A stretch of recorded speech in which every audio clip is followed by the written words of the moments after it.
नमस्कार दोस्तों, मैं विवेक कुमार।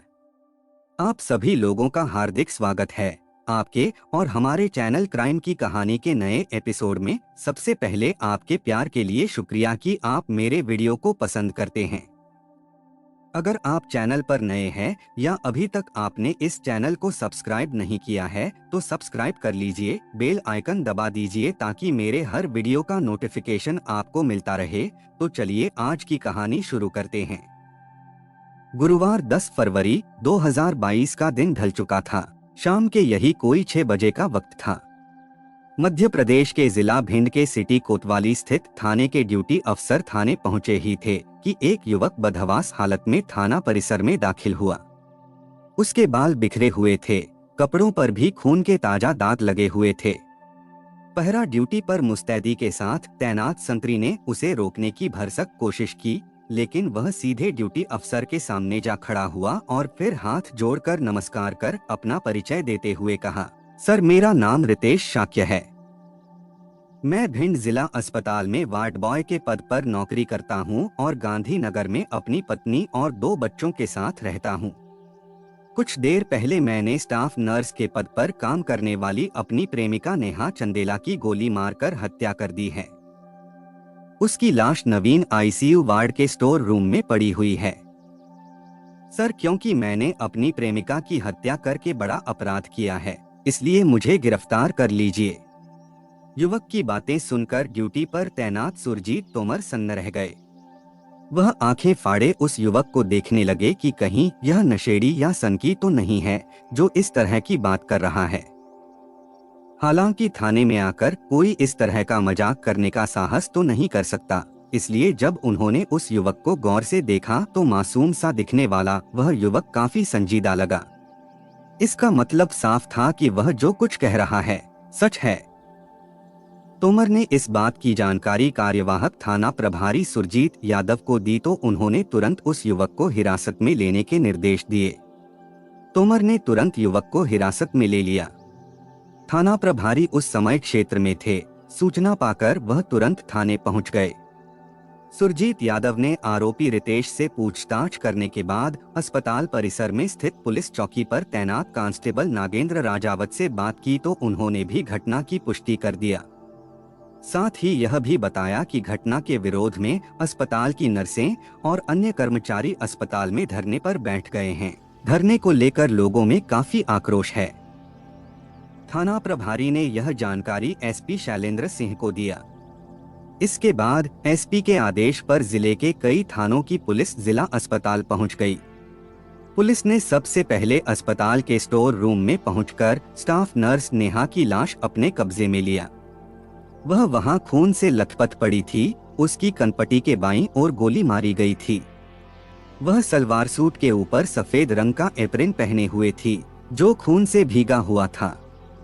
घटनास्थल का बारीकी से निरीक्षण करने के बाद वहां मौजूद नर्सों से पूछताछ करने पर यह मालूम हुआ कि मृतका आज ड्यूटी खत्म होने के बाद छुट्टी की एप्लीकेशन देकर 1 सप्ताह के लिए अपने माता पिता के पास अपना जन्मदिन मनाने के लिए मंडला जाने वाली थी। इससे पहले कि नेहा अवकाश पर मंडला के लिए रवाना हो पाती, यह घटना घट गई। नेहा का जन्मदिन 14 फरवरी 2022 को उसके गृह नगर मंडला में धूमधाम से मनाया जाने वाला था। स्टाफ नर्स की हत्या के बाद दिए जा रहे धरने से स्वास्थ्य सेवा लड़खड़ा जाने और वहां से तनावपूर्ण हालात के बारे में सूचना पाकर एसपी शैलेंद्र सिंह चौहान, एसपी आनंद राय, SDM Uday Singh Sikarwar forensic team के साथ घटनास्थल पर आ गए थे। फोरेंसिक टीम ने घटनास्थल से सबूत जुटाए।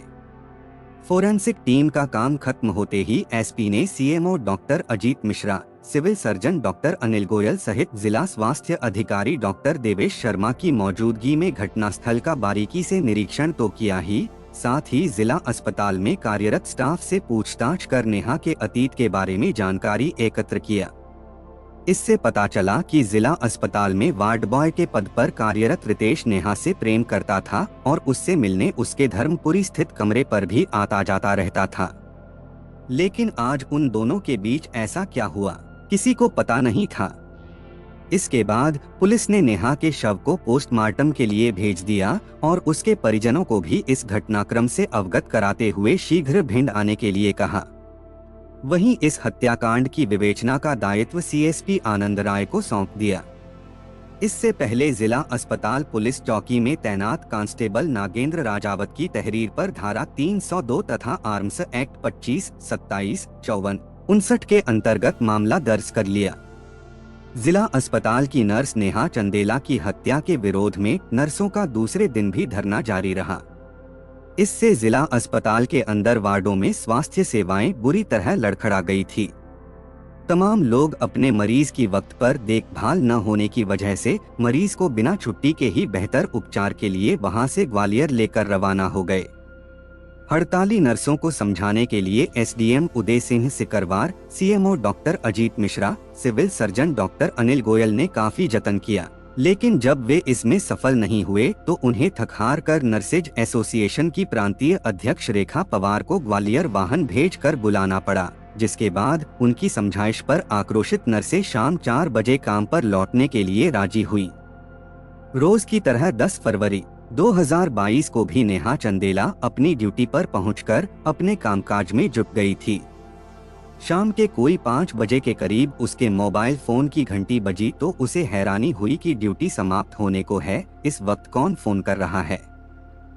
लेकिन जब मोबाइल फोन की स्क्रीन पर चिरपरिचित नंबर देखा तो वह चौंकी भी और परेशान भी हुई कि रितेश कैसा बेशरम शख्स है जो उसके मना करने के बावजूद भी हाथ धोकर पीछे पड़ गया है। फोन रिसीव न करना शिष्टाचारवश उसे उचित नहीं लगा, क्योंकि वह इस बात को भली भांति जानती थी कि रितेश तब तक कॉल करता रहेगा जब तक कि वह उसकी कॉल रिसीव नहीं कर लेगी। लिहाजा नेहा ने मन मार कर रितेश का फोन रिसीव कर लिया तो रितेश ने उससे अनुरोध किया, आज शाम छुट्टी खत्म करने के बाद मंडला जाने से पहले प्लीज एक मर्तबा तुम मुझसे अकेले में मुलाकात कर लो, इसके बाद मुझे कभी भी तुमसे बात करने का मौका नहीं मिलेगा। नेहा असमंजस में पड़ गई कि क्या करे क्या न करे। रितेश शाक्य नेहा का बॉयफ्रेंड था, वह भी उसी अस्पताल में वार्ड बॉय था। 6 दिसंबर को नेहा की सगाई गौरव पटेल के साथ तय हो जाने के बाद उसने रितेश से न सिर्फ बातचीत करनी बंद कर दी थी, बल्कि मेल मुलाकात करनी भी लगभग बंद कर दी थी। नेहा ने रितेश से साफ तौर पर कह दिया था कि मेरी सगाई हो जाने के बाद मैं अब तुमसे किसी भी तरह का रिश्ता नहीं रखना चाहती। नेहा का रिश्ता तय होने से खार खाए बैठे रितेश ने नेहा से मोबाइल पर गिड़गिड़ाते हुए कहा था कि आज मिलने के बाद आइंदा वह न तो कभी फोन करेगा और न कभी मिलने की कोशिश करेगा, यह उसका वायदा है। जिस दिन से नेहा ने रितेश से बात करनी और अकेले में मेल मुलाकात का सिलसिला बंद किया था, उसी दिन से रितेश काफी तनाव में रहने लगा था। रितेश के अनुरोध पर नेहा ने ड्यूटी खत्म होने के बाद स्टोर रूम में सिर्फ अंतिम बार बात करने के लिए इस शर्त के साथ अनुमति दे दी थी कि वह अपनी बात मनवाने के लिए किसी तरह की हठ नहीं करेगा। ड्यूटी समाप्त होने से कुछ समय पहले शाम 5:10 पर रितेश कमर में देशी पिस्टल लगाकर स्टोर रूम में दाखिल हुआ। रितेश को देखकर नेहा ने रूखी आवाज में कहा, जो भी बात करनी है जल्दी करो, मुझे छुट्टी का एप्लीकेशन देकर मंडला के लिए निकलना भी है। वार्ड बॉय रितेश को इतनी तो समझ थी ही कि जिस नम्रता के साथ अपनी प्रेमिका से अंतिम बार मिलने के बहाने स्टोर रूम में दाखिल हुआ है, उसी का आश्रय लेकर वह अपनी बात मनवाने के लिए नेहा पर दबाव बनाने का प्रयास करेगा। बातचीत की शुरुआत में ऐसा हुआ भी, उसने नेहा से एक बार फिर गुजारिश की कि वह उसका ज्यादा वक्त नहीं लेगा, सिर्फ 10 मिनट ही इत्मीनान के साथ बातचीत करेगा। नेहा चूंकि जिला अस्पताल में ड्यूटी पर थी, इसलिए उसे किसी तरह का खतरा रितेश से महसूस नहीं हुआ। नेहा का सोचना था कि रितेश अंतिम बार उससे इत्मीनान के साथ बातचीत कर अपनी भड़ास निकाल लेगा तो उसकी शादी करने वाली हट खत्म हो जाएगी। इसके बाद हमेशा के लिए उसका रितेश से पीछा छूट जाएगा। यही सब सोचकर उसने रितेश को बातचीत करने के लिए अपनी सहमति दी थी। उस वक्त उसे इस बात का कतई अंदेशा नहीं था कि आज रितेश के सिर पर हैवानियत सवार है और वह उसे चिरनिद्रा में सुलाने की मंशा से आ रहा है। बातचीत का दौर शुरू करने से पहले जैसे ही रितेश ने कमर में लगा देसी पिस्टल निकालकर मेज पर रखा तो नेहा को यह समझते जरा भी देर नहीं लगी कि उसने रितेश को बातचीत के लिए बुलाकर बहुत बड़ी मुसीबत मोल ले ली है। नेहा के साथ बातचीत का दौर शुरू होते ही रितेश ने नेहा से दो टूक शब्दों में कहा, तुम सिर्फ मेरी हो, मेरी ही रहोगी। मैं हरगिज किसी भी सूरत में तुम्हारी शादी गौरव पटेल के साथ नहीं होने दूंगा। बोलो, मेरे से शादी करोगी या नहीं करोगी? नेहा ने रितेश से कहा, तुम पहले से ही शादीशुदा ही नहीं, 2 बच्चों के बाप भी हो, इसलिए मैं तुमसे शादी नहीं कर सकती। मेरे माँ बाप ने जिस लड़के से मेरा रिश्ता तय किया है, मैं उसी के साथ शादी करूंगी। इतना सुनते ही रितेश बुरी तरह बौखला गया। उसने तत्काल मेज पर रखी देसी पिस्टल उठाकर उसकी नाल का रुख नेहा की बाएं कनपटी की ओर करके ट्रिगर दबा दिया। गोली लगते ही नेहा कुर्सी पर बैठे ही बैठे चिरनिद्रा में डूब गई। गोली चलने की आवाज सुनते ही अस्पताल का स्टाफ स्टोर रूम की ओर गया तो नेहा को कुर्सी पर लहूलुहान देखकर सभी के जैसे होश उड़ गए। वार्ड बॉय रितेश के हाथ में तमंचा देखकर उन्हें वाकया समझने में देर नहीं लगी। रितेश सभी को धमकाते हुए अस्पताल से निकलकर सिटी कोतवाली थाने में चला गया और आत्मसमर्पण कर दिया। कार्यवाहक थाना प्रभारी सुरजीत यादव ने मृतका के माता पिता का पता लेकर उसके घर वालों को मंडला फोन करके घटना की सूचना दे दिया। सूचना पाकर नेहा का बड़ा भाई करीबी रिश्तेदारों को लेकर दूसरे दिन भिंड पहुंच गया। पुलिस ने रितेश के पिता को भी थाने बुलाकर पूछताछ की तो उन्होंने बताया कि रितेश का नेहा नाम की नर्स से प्रेम प्रसंग चल रहा था, जिसकी वजह से रितेश की अपनी पत्नी से भी अनबन चल रही थी। वह नेहा से शादी करना चाह रहा था, लेकिन उन्हें इस बात की कतई जानकारी नहीं थी कि वह उक्त नर्स की हत्या कर देगा। पूछताछ के बाद रितेश के पिता को घर जाने की अनुमति दे दी गई। पोस्टमार्टम के बाद नेहा का शव उसके घर वाले अंतिम संस्कार के लिए मंडला ले आए। पोस्टमार्टम रिपोर्ट के अनुसार नेहा की मौत गोली लगने से हुई थी। जांच में पुलिस को पता चला कि नेहा और रितेश के इश्क की नींव वर्ष 2018 में उस वक्त रखी गई जब वह मंडला से भिंड जिला अस्पताल में बतौर स्टाफ नर्स की नौकरी करने आई थी।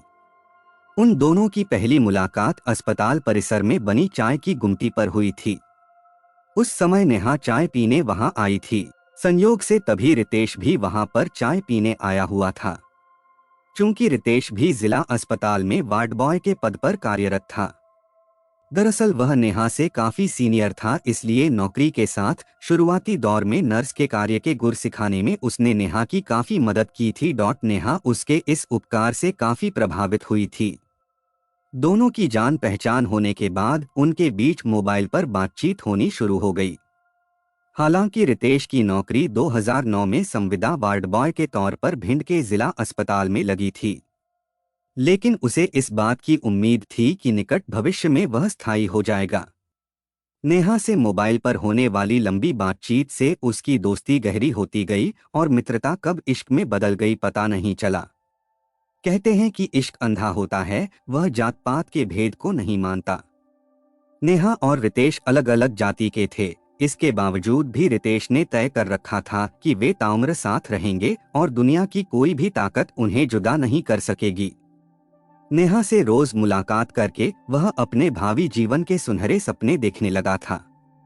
कहते हैं कि इश्क को कितना भी छिपाने का जतन किया जाए, वह छिपता नहीं है। नेहा के साथ काम करने वाले स्टाफ से लेकर रितेश के घर वालों को पता चल गया था कि ड्यूटी खत्म होने के बाद रितेश नेहा को बाइक पर लेकर खुल्लम खुल्ला घूमता फिरता है। रितेश नेहा के प्यार में इतना दीवाना हो गया था कि वह अपनी पत्नी प्रीति की भी उपेक्षा करने लगा था। इस बारे में प्रीति ने रितेश से बात की तो उसने झिड़कते हुए साफ तौर पर कह दिया था कि वह नेहा से सिर्फ प्यार ही नहीं करता है, बल्कि उसे अपने दिल की रानी बना चुका है। निकट भविष्य में वह उसे अपनी जीवन संगिनी बनाने वाला है। पति का यह फैसला सुनने के बाद प्रीति भी परेशान रहने लगी कि आखिर वह पति को कैसे समझाए। इस बात को लेकर उन दोनों का आपस में झगड़ा भी रहता था। रितेश से विस्तार से पूछताछ के बाद पुलिस ने उसकी निशानदेही पर हत्या में प्रयुक्त तमंचा भी बरामद कर लिया। इसके बाद उसे भिंड जिला अदालत में पेश किया, जहां से उसे जिला जेल भेज दिया गया। रितेश ने नासमझी और मूर्खतापूर्ण कदम उठाकर न सिर्फ नेहा को असमय मौत की नींद सुला दिया, बल्कि अपने सुनहरे भविष्य पर भी कालिख पोत लिया। रितेश के जेल जाने के बाद उसके दोनों मासूम बच्चों सहित पत्नी के भविष्य पर भी ग्रहण लग गया है। कहानी को लास्ट तक सुनने के लिए आपका धन्यवाद। इस कहानी के बारे में अपनी राय कमेंट करके जरूर बताइएगा और ऐसी ही अपराध की सच्ची कहानियों के लिए हमारे चैनल क्राइम की कहानी को सब्सक्राइब कर लीजिए। कहानी को लाइक और शेयर जरूर करें। धन्यवाद।